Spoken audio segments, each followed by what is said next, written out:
Eto na nga ang latest na umaarangkadang showbiz balita. Nakapanayam natin ang dental diva na si Kakay Bautista at inalam natin kung bakit nga ba medyo matagal na hindi siyang napapanood sa mga TV shows.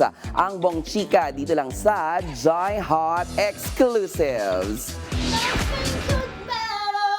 Kinamusta at agad nating inalam kung bakit hindi tumatanggap ng mga TV projects ang dental diva na si Kakay Bautista. Dagdag pa nga ni Kakay, wala man siyang bagong proyekto na tinatanggap sa ngayon, muli namang ipinapalabas sa simula June 29 ang My First Yaya sa telebisyon. Kung meron mang offer, it's either nagkaka-conflict sa schedule kasi may mga naka-line up din. Minsan issue yung TF, issue din yung schedule. So siguro hindi pa dumadating yung right material and right teleserye para mag-TV ulit ako. Ibinalita din ni Dental Diva ang pagsabak niya as she produced her mini show ngayong July. Meron tayo na gig sa Viva Cafe on July 4. Siyempre, nag-sponsor ang Beauty Derm dyan, and Gina Jewels and Awesome Smile.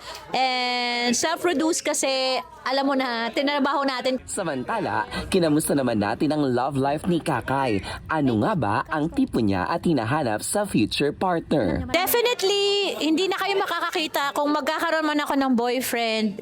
He will not be a Filipino. A foreigner na yung pipiliin natin kasi may bubog na tayo sa may mga bubog na tayo sa Filipinos, pero yon, meron naman mga kinakausap. At yan na muna ang latest sa mundo ng showbiz. Ako nga po ang resident karangkada ninyo pagdating sa mga hottest and exclusive ganap sa mga paborito nyong artista. Ang nag-iisang beshi ng bayan para sa Joy Hot Exclusives. Balik sa inyo, Sir Jack and Miss Nina. Maraming salamat, Jaiho.